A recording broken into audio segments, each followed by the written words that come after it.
Hai Sobat Klik, balik lagi di acara Klik Podcast by DPC Patria Samarinda. Nah, di episode ini kita akan kedatangan seorang psikolog, namanya adalah Garvin Goy. Garvin Goy ini menempuh pendidikan S1 Psikologi di Universitas Tarumanegara, kemudian menempuh pendidikan Master S2 Psikologi Klinis di Universitas Tarumanegara. Kemudian beliau juga mengikuti Foundations of Positive Psychology, University of Pennsylvania, yang sekarang pekerjaan dan organisasinya adalah Ketua Program Studi Psikologi Universitas Bunda Muria, Ketua Konsorsium Psikologi Ilmiah Nusantara periode 2021 sampai dengan 2023, kemudian anggota Presidium Vihara Pluit Dharma Sukha, dan pembina keluarga mahasiswa Buddhis Dhamma Mita. Oke, langsung aja kita sambut. Ini dia Ko Garvin. Halo semuanya. Halo Ko. Selamat siang, terutama buat teman-teman dari Samarinda. Selamat siang semua. Thank you untuk udah join hari ini. Ya. Hari ini kan aku pengen membahas sesuatu tentang mental health. Yap. Kemarin ada ngelihat beberapa waktu lalu ya, aku ada ngelihat postingan di Instagram kayak akun berita gitu. Di berita itu dituliskan ada seorang korban, ya sebut saja korban pemerkosaan seperti itulah ya. Di mana si korban ini, saya tidak menyebutkan lokasi dan tidak menyebutkan namanya, si korban ini dipaksa untuk berhubungan dengan pacarnya dan teman-temannya gitu. Jadi kejadiannya itu pada saat tengah malam, dan kemudian saya scroll ke bawah tuh di Instagram, kalau lihat komen-komennya, dan hampir bisa dibilang 80%, 90% dari komen yang ada, banyak banget itu semuanya menyalahkan si korban. Rata-rata nyebutnya tuh, ini pasti si ini juga mau aja gitu dipanggil ke situ, kenapa sih juga mau pergi keluar malam-malam gitu. Kayaknya lebih menyalahkan si korban. Nah, saya googling dikit, saya baca-baca dikit, ternyata ada yang menyebut tentang victim blaming. Nah, di sini saya curious nih, pengen tahu apa sih itu maksudnya victim blaming, bisa nggak dijelaskan? Oke, victim blaming ya.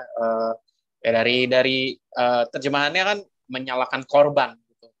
Ya, jadi victim blaming itu bisa kita katakan adalah sikap ya, sebuah sikap bahwa kalau ada hal buruk yang terjadi itu merupakan salah korbannya. Gitu. Itu juga korbannya ikut bersalah dalam perbuatan yang tidak menyenangkan itu. Dan itu fenomena yang lagi sering terjadi ya. Nah, victim blaming itu sebenarnya lebih banyak, sebenarnya bukan fenomena yang cuma terjadi di Asia maksudnya, tapi di Amerika juga. Ya, orang Barat juga banyak melakukan victim blaming. Nah, nanti bisa kita gali, kenapa nih, ada apa dengan victim blaming? Seperti itu. Jadi nggak cuma di Asia lah, lebih tentunya, karena kan kalau misalkan budaya ketimuran tuh kan, ibaratnya seorang perempuan nggak boleh gini, tapi ternyata di luar sana juga sama. Punya problem yang sama. Benar, tapi beda konteks aja. Kalau Indonesia kan salahinnya pakaiannya. Ya kalau di Barat konteksnya berbeda lagi. Nah, nanti bisa kenapa Barat juga gitu? Karena sebenarnya victim blaming itu kan artinya kan kesalahan pada korban. Artinya korban itu dianggap punya power untuk menghindari itu terjadi. Itu kan orang Barat banget sebenarnya. Itu budaya Barat. Kalau kita punya power itu orang budaya Barat. Budaya Timur kan sebenarnya harusnya berpasrah. Ya, jadi itu bisa menarik lah digali lagi. Iya, oke. Tapi selain pada kasus-kasus seperti misalkan kekerasan seksual, ada nggak sih victim blaming untuk perlakuan victim blaming yang selain daripada kejahatan seksual itu tadi? Banyak lah, kurang lebih apa sekarang? Korban narkotika, ya anak sultan itu juga victim blaming kan, yang disalahin. Ya, memang pakai narkoba itu sesuatu yang salah, itu saya benarkan, itu sesuatu yang salah. Tapi kita kan kecenderungannya apa? Nyalahin orangnya banget kan? Ya udah kaya, inilah itulah, pakai narkoba juga. Ya padahal kita kan nggak pernah tahu apa yang dia alami sehingga harus menggunakan narkoba. Ya sekali lagi, pakai narkoba tetap salah ya, tapi kita kan nggak pernah tahu background orang. Nah, karena kebetulan saya juga pernah menangani beberapa kasus ya. Jadi punya cerita tentang kenapa orang bisa menggunakan narkotika gitu ya. Nah, itu juga sama, itu kan victim blaming. victim blaming. Padahal kalau orang menggunakan narkotika harusnya kita berikan penguatan mental dalam arti sehingga mereka kuat ya menghadapi. Ini kan masalah hukum jatuhnya. Ya, mereka bisa melewati itu. Yang kedua, juga mereka bisa terbebas dari penggunaan narkotika. Kan harusnya gitu. Iya. Bukannya hanya disalah-salahin. Sebenarnya kita harus support kan ya, karena kan posisinya dia sebagai pengguna itu kan berarti dia juga termasuk salah satu korban. Iya. Kecuali pengedar. Pengedar pelaku. Betul. Jadi memang harusnya kita itu bentuknya lebih mengayomi lah istilahnya yang namanya korban. Ya. Meskipun dia anak sultan ya. Tapi tetap anak sultan pun manusia toh. Nah, itu narkotika. Banyak juga penjambretan juga. Ya penjambretan juga banyak kan orang kalau penjambretan, lu sih nggak hati-hati. Lu sih nggak waspada. Kenapa juga kasih lihat gitu kan? Iya. Ya emangnya ada orang yang mau dijambret gitu aja deh logikanya. Tapi kita masih bentuknya victim blaming dalam skala kecil. Kadang kita bentuknya victim blaming ini secara nggak sadar. Ya. Karena kita sendiri asal sebut gitu, misalkan menyalahkan orang gitu. Tapi ternyata itu victim blaming. Jadi ada nggak sih pengaruh buruknya terhadap si korban itu sendiri tadi? Oke. Oh, pengaruhnya ada nggak ya? Ada pasti. Bayangin ya, kalau kita udah habis jatuh, terus orang bilangnya salah lu sih, jangan nggak lihat-lihat. Oh itu gimana perasaannya kan? Itu kan double kan? Jatuh itu udah sebuah sakit fisik dan sakit mental. Maksudnya bukan sakit mental apa? Rasa sakit secara mental gitu kan? Badan kita sakit jatuh. Ya malu juga itu kan sakit kan rasanya kan secara mental. Nah itu kan udah sakit. Ditambahin lagi lu sih nggak hati-hati itu kan double lagi sakitnya. Nah itu jadi berdampak sekali dan bagi orang pelakunya itu kan kadang nggak nyadar. Orang pelaku victim blaming ya, mereka nggak tahu bahwa itu menyakiti 2 kali. Jadi dampaknya jadi udah jatuh tertimpa tangga. Yes, ketimpa tangga. Kalau 1 orang yang nyalain, kalau 10 orang yang nyalain, ketimpa tangganya 10 kali. Gitu. Kalau misalkan kita secara nggak sadar tuh ternyata melakukan victim blaming itu sebenarnya kalau kita ngadepin orang yang sebagai victimnya itu sendiri itu tuh harusnya seperti apa sih ngadepinnya? Karena kan kalau misalkan jarang tuh kalau orang Indonesia tuh masih jarang banget yang namanya sakit mungkin ada problem atau masalah itu jarang yang namanya curhatnya ke misalkan terapi ke psikolog atau kadang lebih tingginya lagi berarti psikiater gitu. Ya. Jarang banget orang Indonesia yang begitu gitu. Harusnya tuh gimana sih kita sebagai teman yang baik, berarti kalian Amita gitu. Oke. Sebenarnya victim blaming kan memang nggak perlu sampai ke psikolog ya kalau yang ringan ya. Maksudnya victim blaming itu ya jatuh disalahin itu juga victim blaming gitu. Tapi gini, kita sebagai teman ketika ada teman kita mengalami kesusahan, kita mesti tahu kalau dia lagi merasakan sakit. Itu pertama-tama kita mesti tahu. Nggak ada orang yang pengen sakit juga. Ya pertama itu, kedua nggak ada orang yang pengen sakit. Ya dan kita mesti ingat kalau kita sakit kita berharapnya diapain. Kalau saya jatuh, saya berharapnya ada orang bantu bangunin. Lalu cukup nanya, sakit nggak bro? Ya sakit tapi that's fine gitu. Nah sama kalau kita ngelihat ada seseorang misalnya jatuh ya, ini contoh yang paling simpel dulu ya, jatuh. Ya kita kalau bisa kita tarik bangun ya kalau udah ada yang narik bangun kita cukup tanya baik-baik aja nggak bro? Nah, baik-baik aja ya that's fine gitu, itu jatuh. Kalau kasus lain misalnya adalah korban penjambretan ya kita nggak perlu nanya banyak-banyak ya jambretannya di mana, emang lu taruh mana duitnya, emang kelihatan gitu, itu kan sebenarnya arahnya kan semakin menyakiti. Mau nyalahin ya. Iya.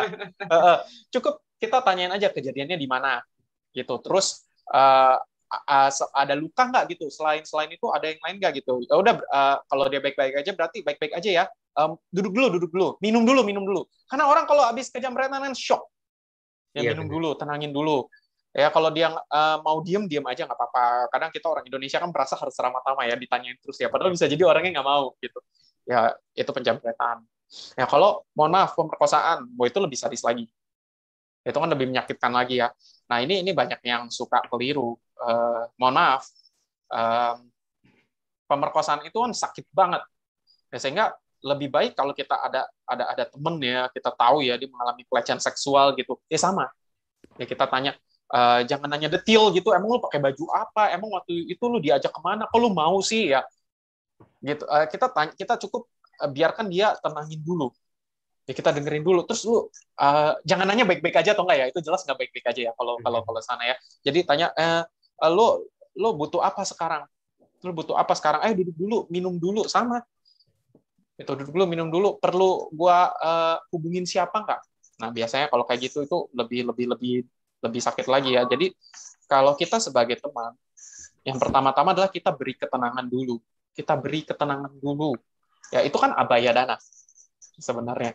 Nah ini yang mesti kita ingat. Ya jangan kita membiarkan nafsu kepo kita berkuasa. Kadang kan kita nafsu keponya tinggi ya, pengen tahu di mana detail kejadiannya. Bayangin orang habis kecopetan, kejamretan, atau mohon maaf pelecehan seksual, yang masih sakit, yang masih panas-panasnya di dalam mental dia, terus kita minta diulang lagi kejadiannya. Itu kan minta diulang kejadiannya, walaupun secara cerita double. Nah itu perlu kita ingat. Berarti respon kita terhadap orang yang misalkan terkena menjadi korban adalah jangan direka adegan, istilahnya seperti itu. Ya. Sampai dia benar-benar siap. Yes, kalau dia udah tenang, dia anggap itu dia udah lebih cool down gitu. Mau nanya boleh, tapi nanya juga mesti tahu dulu tujuannya apa. Jangan kita cuma pengen kepo, karena yang nanya dia pasti lebih dari satu, nggak cuma kita. Kita minimalkanlah rasa sakitnya berulang gitu. Oke. Terus ini kan kadang yang namanya berteman ya, teman jatuh terus pada ketawa. Itu termasuk victim blaming nggak sih? Gini, nah kita bedah dulu ya. Kenapa orang bisa melakukan victim blaming? Nah itu kita bedah dulu. Ya. Oke, boleh. Oke, kenapa orang bisa melakukan victim blaming? Karena di dalam victim blaming itu ada sebuah prinsip. Wah, ini sedikit teoritis dulu ya. Ada namanya istilah barat, namanya just world hypothesis. Simpelnya adalah kita berpikir bahwa semua yang terjadi pada kita itu adalah akibat dari perbuatan kita sendiri. Familiar nggak dengan sesuatu? Ya nanti kita buat lebih detail. Ya. Oke. Itu adalah pemikiran bahwa apa yang terjadi pada kita adalah akibat dari perbuatan kita sendiri. Sehingga kalau ada orang dijamret, kita berpikir dia dijamret itu adalah akibat dari perbuatan dia sendiri. Kalau ada orang diperkosa, mohon maaf, ya itu adalah akibat dari dia sendiri. Bajunya lah, akhlaknya lah, mau aja diajak pergi lah. Ya kalau ada orang yang tadi kejamretan, kita anggap itu akibat dari dia sendiri. Pakai baju terlalu mewah lah, dikasih lihat lah. Nah itu adalah yang mendasari orang melakukan victim blaming. Nah kenapa mereka melakukan itu? Karena dengan seperti itu, mereka akan merasa bahwa mereka punya kendali atas hidup mereka. Itu kan pemikiran Barat. Oke, saya bilang victim blaming itu sebenarnya di Barat juga terjadi. Karena dengan pemikiran seperti itu, orang diperkosa karena salah bajunya loh. Karena dia salah loh, mau bergaul sama orang itu. Dengan demikian, orang berpikir bahwa hal-hal buruk nggak akan terjadi pada gue. Karena itu salah dia. Ya, selama gue nggak begitu, gue nggak akan kejadian. Kalau kita victim blaming orang kecopetan atau kejamretan dengan alasan-alasan tadi, otomatis orang yang ngomong itu merasa gue nggak akan kejamretan karena gue nggak kayak gitu. Padahal kita nggak pernah tahu. Loh, orang, mohon maaf, diperkosa kan kadang bukan salah bajunya. Loh, kadang ketemu teman ya di pesta, kita nggak tahu niat teman itu baik atau buruk ya. Dikasih misalnya di dalam minumannya ada obat tidur, minum, kita nggak pernah tahu. Ya ada teman baik, diajak ketemu teman yang lain, gitu terus ditinggal, ya mungkin tinggalnya, maksudnya tinggal mau ngapain, kita berdua doang sama orang itu kan nggak tahu orang itu niatnya gimana. Mau gitu. Ya termasuk kejamretan, kita kadang pakai baju, kita udah biasa aja ya, tas biasa aja ya, kalau orang memang mau jamret, ya kejadian. Iya, nah ini juga mengingatkan kita pada sesuatu nggak? Orang suka nyalain apa dikit-dikit karmanya. Ini kan sama. Itu mohon maaf banget. Ketika kebiasaan ya. Yes. Dikit-dikit kalau ada apa itu ya udah karmanya gitu. Yes. Ya udah karmanya. Mohon maaf teman-teman, ketika ada teman kita ngalamin hal buruk lalu kita bilang itu adalah karmamu, itu secara tidak langsung mau ngomongin kalau kamu begitu karena di kehidupan sebelumnya kamu bikin salah. Itu juga victim blaming. Victim blaming ya. Tapi di kehidupan sebelumnya dengan bungkus Buddhis. Iya, dengan bungkus yang berbeda. Iya. Apakah itu salah? Ya, pandangan bahwa memang ada hukum karma itu memang kebenaran. Kita perlu tahu memang ada hukum karma. Semua yang terjadi pada kita itu ada sebabnya. Tapi kalau kita belajar lebih dalam, kan nggak semuanya hukum karma. Oh, kita ada pancaniyama. Ada pancaniyama, bener gak? Ya kalau kenapa matahari terbit itu kan nggak perlu pakai hukum karma. Ya kenapa ada penjamret itu kan? Ya memang penjamret mana-mana. Ya memang ada unsur karma kita juga di sana. Ya itu benar bahwa apa yang terjadi pada kita pasti ada penyebabnya. Tapi bukan berarti kalau ada orang kena hal buruk kita harus langsung ngomongnya seperti itu. Itu kan sakit ya. Ya, ada orang jambretan. Oh, lu dulu di kehidupan lampau suka nyuri sih. Lo bayangin tuh orang butuh ditenangin malah kita salah-salahin. Ya, bahwa benar Kadang atau ngomongannya enggak. gini, kurang karma baik nih. Yes, yes, yes, benar-benar. Emangnya kita siapa? Emang kita tahu karma buruk dia setinggi apa? Emang kita tahu karma baik dia sehebat apa? Itu karma itu kan acintea. Ya, dan itu urusan dia. Maksudnya urusan dia itu yang tahu cuma dia. Nah, gitu. Itu juga hati-hati. Ya memang benar semua yang terjadi itu ada penyebabnya. Ya, dan salah satu penyebabnya adalah hukum karma. Itu benar. Tapi bukan berarti digunakan untuk seperti tadi ya, itu salah konteks. Dan itu sebenarnya sama kayak just world hypothesis. Ya orang merasa apapun yang terjadi itu adalah akibat dari perbuatan mereka sendiri. Tapi kalau orang Barat nggak di kehidupan lampau, kehidupan saat ini ngomongnya gitu. Ada nggak sih langkah-langkah supaya kita bisa menjaga diri dari yang namanya victim blaming itu sendiri? Oke. Cara menjauhkan diri kita sebagai pelakunya ya. Sebagai pelakunya dulu pertama. Pertama-tama kita perlu tahu orang punya perasaan. Itu yang paling basic lah. Orang punya perasaan. Ya orang-orang kena hal buruk itu kan pasti mentalnya kan shock banget. Ya, mentalnya shock banget gitu. Kalau kita salahin orangnya lagi, itu kan double shock.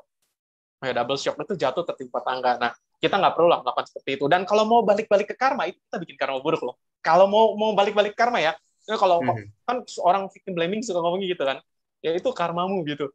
Loh, ketika dia ngomong gitu, dia lagi bikin karma buruk baru juga loh buat diri dia sendiri kalau mau dibalikin. Tapi kita nggak usah ngomongin itu lah ya. Jadi biar kita menghindari itu, ya kita mesti tahu orang itu punya perasaan. Dia lagi shock. Loh, kalau orang itu shock, dia butuhnya ketenangan. Bukan minta reka ulang.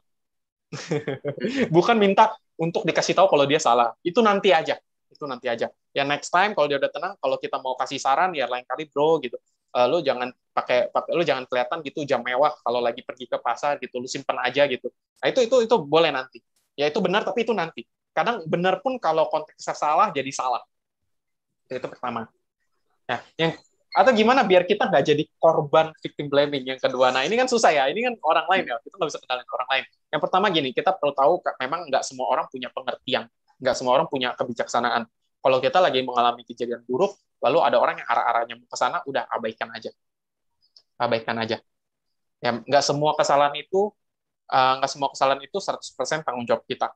Memang kita salah juga pakai jam tangan misalnya mewah pergi ke pasar. Mungkin itu sebuah kesalahan. Ya tapi itu pelajaran aja dan gak usah didengerin kata orang itu belakang aja. Nah, kayak gitu kira-kira. Tapi kadang agak susah untuk bisa mengabaikan yang namanya Betul. Kan ibaratnya perkataan-perkataan yang Yap.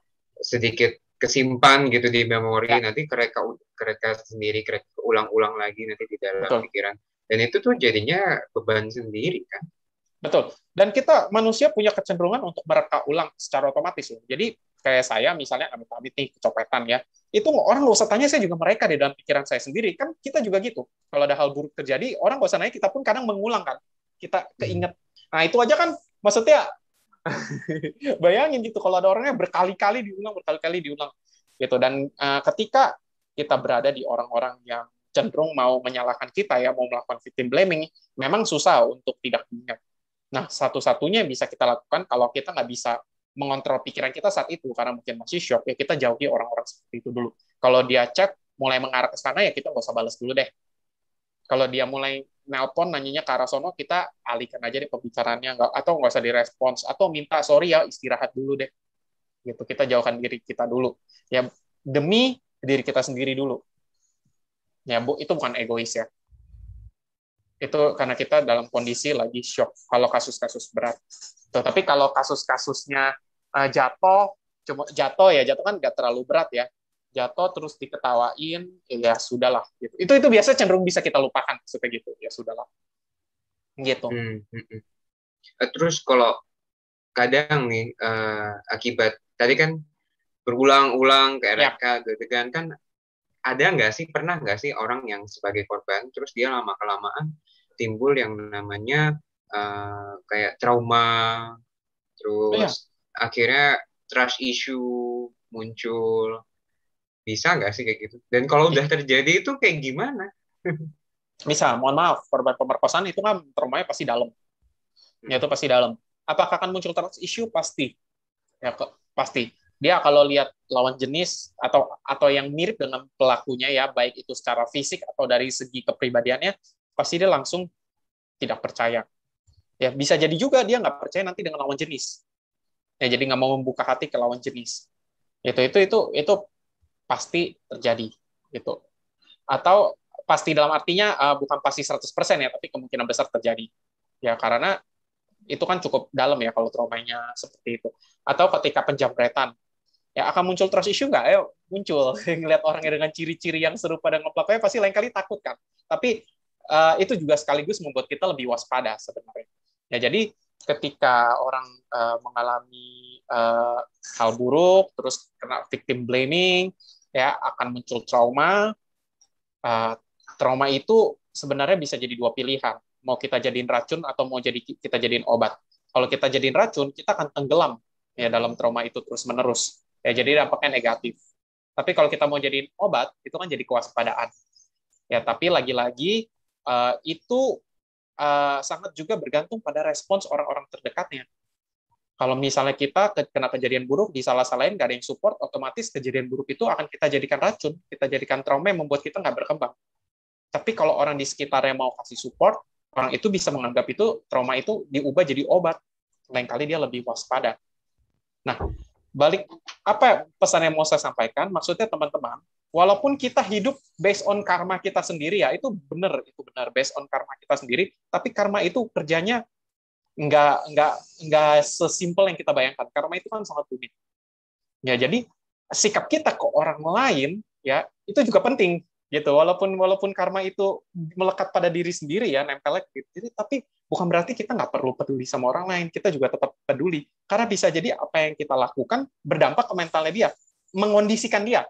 Mungkin nggak jadi karmanya dia, tapi mengondisikan dia untuk melakukan sesuatu ya akan jadi karmanya dia juga. Ya, paham ya maksudnya ya. Nah, itu perlu kita ingat. Gitu.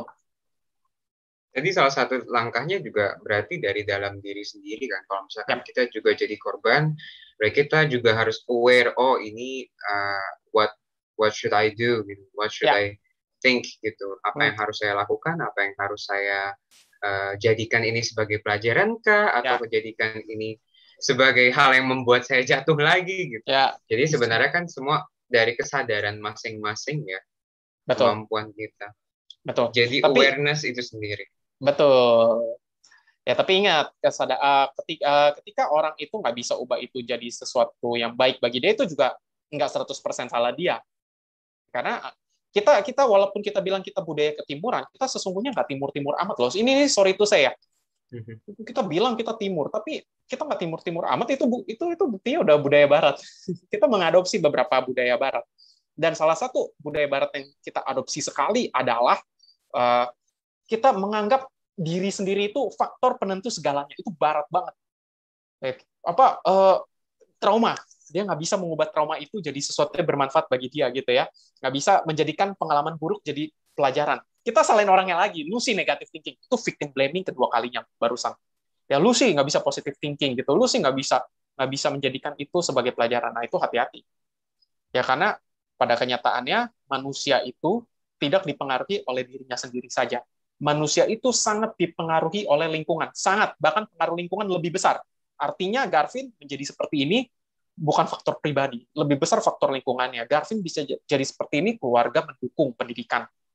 Teman-temannya juga mendukung pendidikan. Coba saya terakhirnya, mohon maaf, di lingkungan pecandu narkoba, saya nggak jadi begini. Walaupun saya pengen jadi dosen gitu, kalau lingkungan saya pecandu narkoba itu nggak ada supportnya, susah.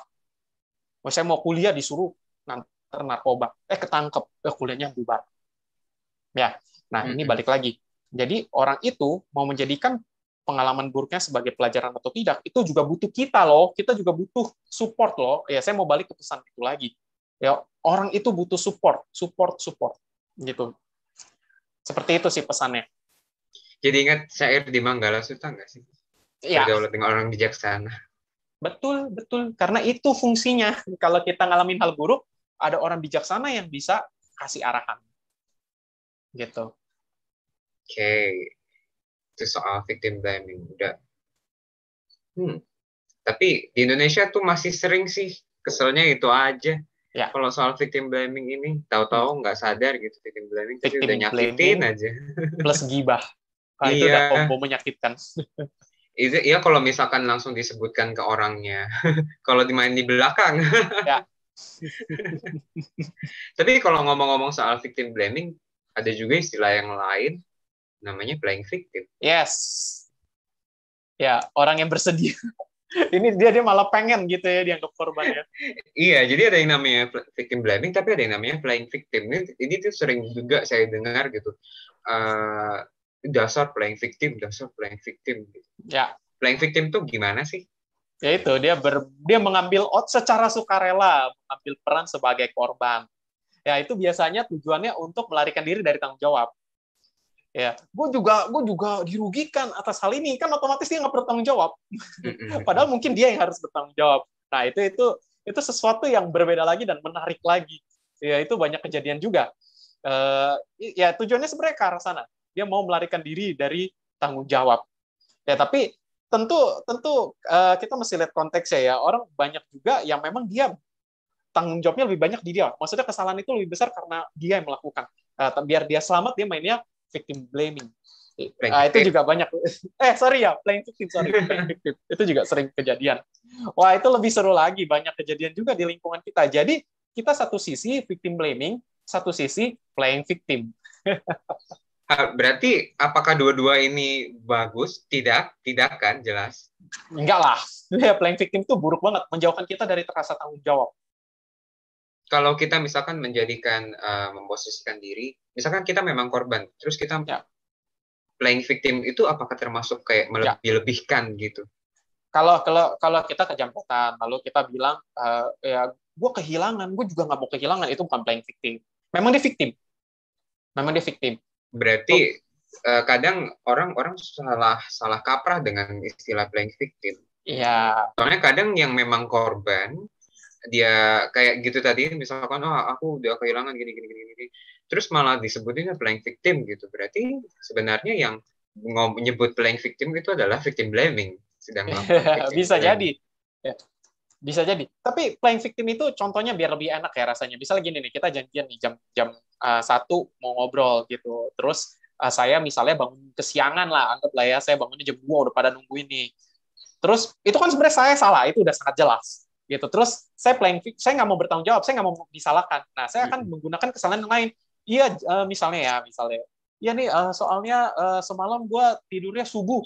Soalnya ada wihara lain misalnya gitu, ngajak ngobrol gitu sampai subuh, jadinya gue bangun siang. Terus tadi pas bangun juga mau mandi, ada orang di kamar mandi gitu.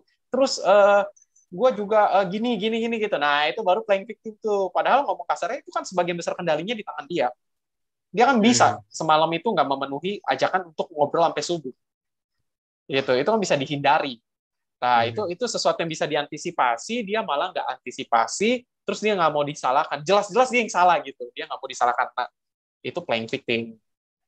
Gitu. Tapi kalau dia kejamretan, ya itu kan dia nggak salah gitu. Ya mungkin ada unsur dia salah sih, pakai jam tangan mewah di depan di tempat pasar misalnya. Tapi itu faktor belakangan. Ya, kejamretan itu nggak harus ini sebenarnya kan, bisa juga dia pakainya sederhana, kejamretan juga mungkin. Nah, itu dua hal yang berbeda. Gitu. Jadi seseorang dikatakan playing victim ketika dia sebenarnya bertanggung jawab besar atas kejadian itu, tapi dia nggak mau ngaku. Dan dia malah berperan seolah-olah dia korban. Padahal korbannya adalah siapa? Kalian yang saya kelamaan. Nah, itu beda lagi. Dia tukar peran jadinya. Atau lebih parahnya lagi, orang playing victim itu manipulatifnya gini. Saya yang salah nih sama kamu. Ya, saya misalnya janji apa sama kamu nggak saya penuhi. Terus kamu nagih. Ya wajar dong. Misal ngutang. Nah, kita pakai contoh ngutang paling gampang. Oke. Ini sering banyak terjadi. Nah, saya ngutang sama Handrian. Biar ekstrim kita kasih angka lebih gede ya. Biar ekstrim ya. Saya ngutang 10 juta. Wah, saya ngutang 10 juta. Saya janji bayarnya bulan depan. Bulan depan Handrian nagih dong. Ya mana 10 jutanya nih? Wah, saya playing victim nih. Saya nggak bisa bayar ceritanya. Jadi saya nggak mau dong bayar. Ya karena nggak mampu. Ya biar saya nggak disalahin. saya playing victim gitu. Oh, kamu nggak pengertian banget sih sama temen, kok gitu sih? Gue kan juga ngutang 10 juta buat apa? Buat beli susu anak loh, buat beli popok anak loh. Kok lu tega-teganya sih? Padahal yang minjem siapa? Yang janji mau balikin siapa? Kayak gitu. Nah, itu playing victim. Karena sebagian besar tanggung jawabnya di saya. Yang korban justru Handrian, saya ngutang nggak bisa bayar. Tapi playing victim itu dia membalikan peran. Jadi Seolah-olah yang pelakunya korban Handrian. malah merasa bersalah hitungannya jadi. Saya yang jadi yang ngutang yang merasa bersalah dibikin kayak gitu. Iya, yang ngutangin ya berasa bersalah. Jadi ini ya berarti bedanya adalah berarti playing victim lari dari tanggung tanggung jawab. jawab. Benar itu banyak juga. Itu banyak. Jadi manusia itu kalau saya bilang ada unsur munafiknya ya di sana. Gitu. Satu sisi kalau orang lain yang kena sial, dia bilang orang itu kena sial karena kesalahan dia. Tapi kalau dia yang kena sial, dia bilang itu karena orang lain. Ngerti nggak? Berarti harus balance tuh yang namanya playing victim sama nggak boleh tuh yang namanya victim blaming tuh balancing. Dua-duanya nggak boleh ada lah. Nggak boleh ada lah. Terus gimana kalau ngadepin orang yang lagi playing victim? Oke, kalau ngadepin orang yang playing victim gak usah ladenin. Jadi gini, gak usah ladenin playing victim dia, kita balik ke inti masalahnya. Jadi gimana kalau kasus tadi ya, ngarang kasusnya tadi ya, saya ngutang sama Handrian, ya saya udah janji mau bayar, terus saya nggak bisa bayar, terus saya salahin, Handrian kok nggak pengertian sih sama temen sih minta-minta duit, gitu. Padahal gue juga ngutang udah gue sendiri gitu. Nah, Handrian jangan ladenin yang itu. Balik lagi ke awal ya, bro, lu bulan lalu ngutang, katanya mau bayar hari ini, jadi gimana? Gitu. Oh, lu gitu banget sih jadi temen gue ini. Iya bro, ngerti. Tapi kan lo janjinya gitu, bisa bayar atau enggak gitu. Kalau nggak bisa bayar, kapan bisa bayar? Balikin lagi ke inti masalah. Ya karena dia kan main itu biar Handrian nggak nagih. Permainan dia kan gitu, dia mau lari dari tanggung jawab. Nah, kita tetap balik ke fokus. Bisa tanggung jawab nggak? Inti gitu. Kalau lo nggak bisa tanggung jawab, kapan lo bisa tanggung jawabnya? Gitu. Kita balik. Karena itu permainan, playing permainan. Jangan ikutin permainannya, tetap balik ke rencana semula gitu. Playing victim blaming. Kayaknya ini sering terjadi sebenarnya, kecil-kecil tapi nggak berasa gitu. Ya. Tapi yang nonton juga pasti merasa begitulah. Oh ternyata aku pernah ngelakuin victim blaming. Oh ternyata aku pernah playing victim gitu kan. Pasti. Jadi kesehatan mental sendiri itu sebenarnya harusnya dia terhindar dari dua hal ini kan, untuk supaya ibaratnya lebih aware lah istilahnya. Tapi di Indonesia sendiri, di lingkungan kita sendiri itu rasanya masih kurang aware tentang kesehatan mental. Betul. Ya itu. Ya, kenapa orang melakukan playing victim? Karena dia kan nggak bisa bertanggung jawab. Dia melarikan diri dari tanggung jawab. Itu kan sebuah ciri mentalnya nggak sehat dong. Ya orang yang nggak bertanggung jawab. Kenapa orang victim blaming? Itu karena dia nggak kurang empati dengan orang lain. Itu kan sebuah ciri lagi kan kalau mental dia nggak sehat 100% gitu ya. Nggak sehat bukan berarti sakit ya. Sama kayak fisik kita nggak sehat. Gini, kita nggak sehat 100%, tapi sehat gitu, tapi nggak sakit gitu. Ya sama kayak gitu. Itu kan artinya ada kurang empati dan kurang rasa tanggung jawab gitu. Berarti itu semua harus balik ke diri kita masing-masing loh. Betul sekali. Sebenarnya apa-apa balik ke diri kita sendiri. Tapi lagi-lagi kita nggak bisa nyalahin orang lain atas diri. Kita nggak bisa dengan demikian kita putar balikan ke orang lain gitu. Jadi kalau mau saya bingkai ulang ya, benar semua hal itu ke diri kita sendiri, benar. Tapi kita perlu tahu kita bisa begitu. Ada unsur lain juga.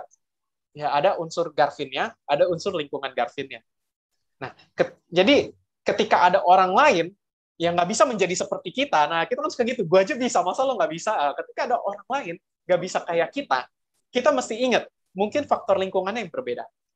Gitu. Jadi apa ya, di sini butuh sebuah pemahaman bahwa benar faktor diri kita menentukan juga, tapi nggak semua orang punya pengertian yang sebagus kita. Ya, ada orang yang mungkin dia terbawa oleh lingkungannya, sehingga dia nggak punya kendali. Nah, kalau begitu, kita jangan salahin orangnya dong. Kita bantu orangnya dong. Nah, gitu. Itu pemahaman itu perlu ditanamkan. Nah, itu tricky kan sebenarnya kan? Ya, dibilang balik ke diri kita sendiri, iya. Dibilang faktor lingkungan sangat menentukan, iya juga. Gitu. faktor lingkungan penting, dari diri sendiri juga penting. Betul, dua-duanya Ada penting. nggak sih ciri-ciri orang yang mental health-nya tuh bagus dan yang harusnya kita tuh jadikan teman baik gitu? Nah, cirinya ya. Ciri gini, ketika orang itu berguna bagi lingkungannya, nah orang itu bisa kita tiru.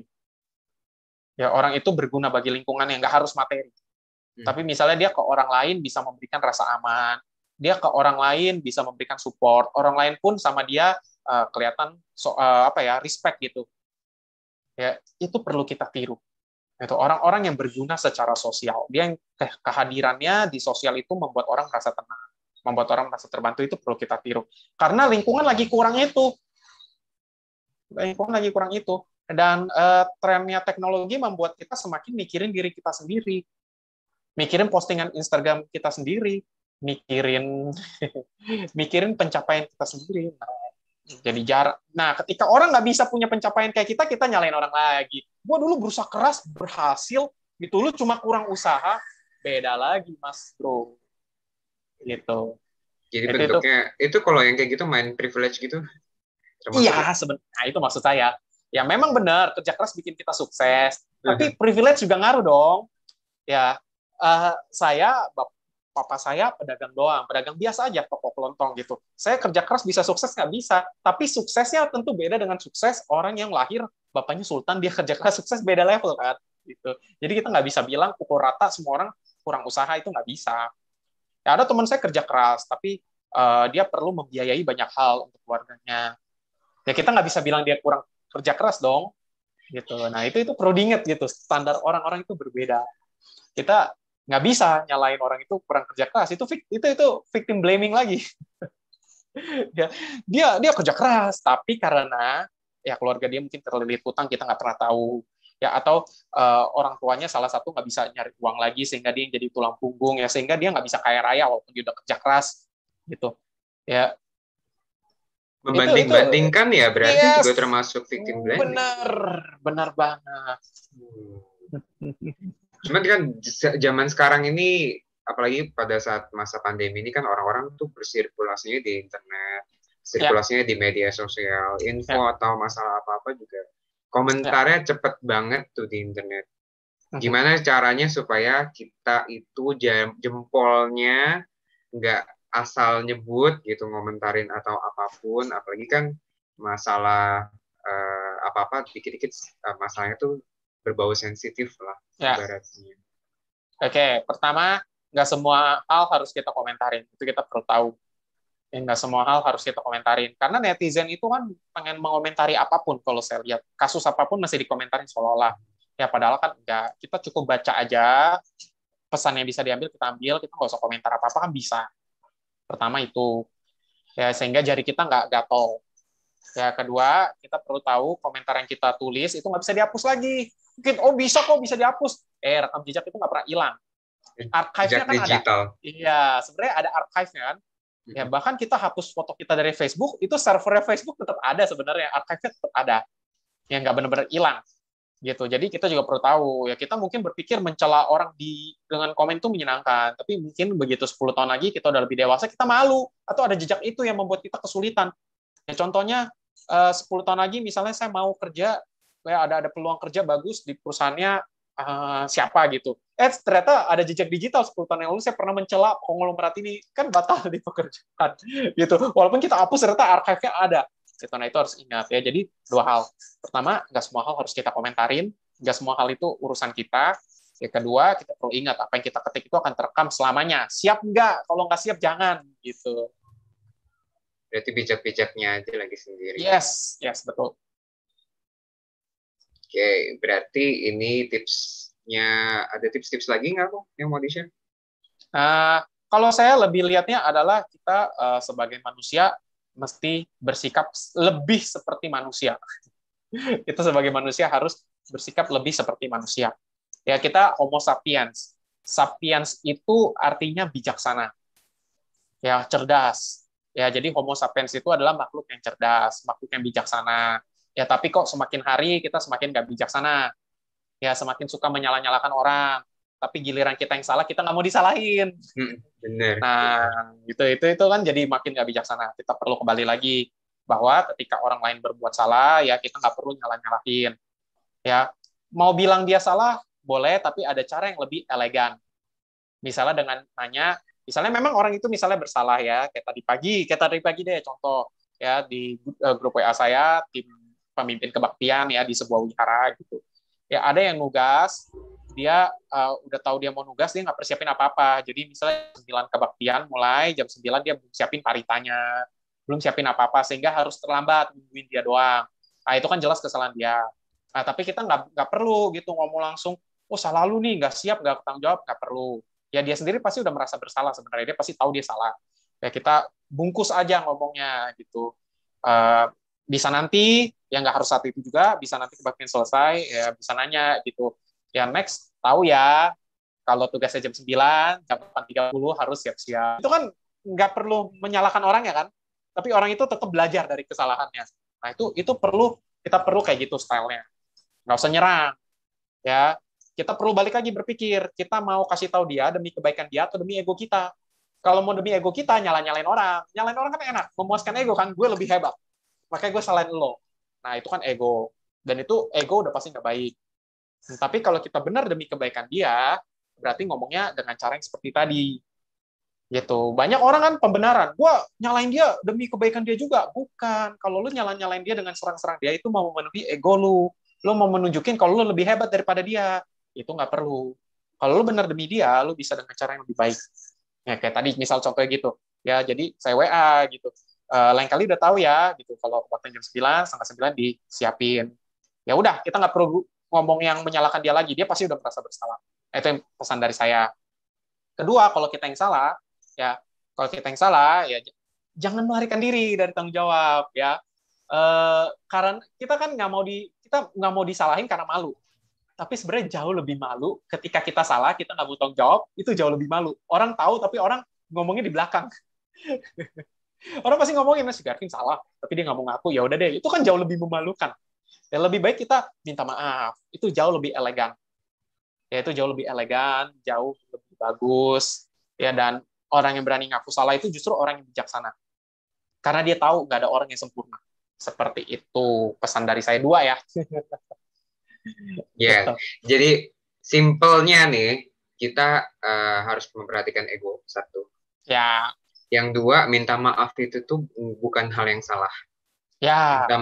Minta maaf itu adalah hal yang baik. Berarti orang-orang dulu tuh yang suka maaf gitu. Berarti kan jangan terlalu banyak juga sih, kadang nyebelin. Iya, jangan kebanyakan juga. Kalau emang nggak salah, jangan minta maaf juga. Iya, cuman harus lebih ringan untuk bisa meminta maaf. Minta maaf duluan itu bukan hal yang salah ya, berarti. Iya, ya. Okay. Betul sekali. Berarti aku pengen satu pesan penutup mungkin ya, biar teman-teman di sini lebih aware tentang mental health. Kadang kayak hal-hal yang berbau kesehatan mental itu sendiri masih kurang diperhatikan sekali, karena ibaratnya dalam hubungan pertemanan bahkan yang dekat pun kadang tuh bisa nyakitin perasaan, tapi tanpa sadar gitu bisa nyakitin temannya sendiri. Oke. Boleh kok. Oke. Kalau kita beneran peduli sama orang, kalau kita beneran sayang sama orang, kita nggak bakal ikutin ego kita sendiri. Itu kalau kita ikutin ego kita sendiri, itu justru kita nggak sayang sama dia. Kita hanya seolah-olah sayang. Ya, ini yang sering kejadian. Minta orang berubah. Padahal itu bukan demi dia, demi menyenangkan kita. Ya, minta orang melakukan sesuatu yang kita anggap baik. Padahal sebenarnya nggak demi dia. Itu hanya ego kita yang pengen dipuaskan. Ini perlu kita sadari. Ego itu jebakannya banyak. Ya, kita suka membungkusnya dengan istilah demi kebaikan kamu, ya biar kamu jadi orang yang lebih baik, demi masa depan kamu, ya biar kamu bisa berubah gitu. Padahal itu sebenarnya ego. Nah, kita perlu mengenali. Benar. Padahal itu demi memuaskan dirinya sendiri. Kita perlu ingat, ketika kita melakukan sesuatu kepada orang lain, kita mesti ingat dulu, renungi dulu, itu ego atau kita beneran peduli. Kalau ego, kita nggak perlu ikutin. Kalau benar demi kebaikan dia, baru kita lakukan. Itu pesan biar kita lebih sehat secara mental. Orang yang kenal kita pun juga sehat kalau ketemu kita. Nggak ketemu kita stres gitu. Itu pesan dari saya. Oke, thank you. Thank Thank you you. pesan-pesannya, dan thank you juga udah join di Klik Podcast pada hari ini. Thank you banget. Aku senang banget bisa membahas soal masalah ini, karena memang sering banget yang namanya ketemu hal-hal yang berbau mental health gini di sehariannya, tapi kita nggak aware gitu. Jadi sebenarnya aku pengen banget ngebahas soal ini dari kemarin-kemarin, biar lebih tahu banyak aja soal mental health dan awareness-nya lagi sendiri, terutama tentang victim blaming dan playing victim, biar teman-teman di sini juga nggak melakukan hal tersebut ya. Thank you Ko Garvin sekali lagi. Sama-sama. Sampai jumpa di Klik Podcast berikutnya. Bye-bye. Good luck teman-teman. Bye.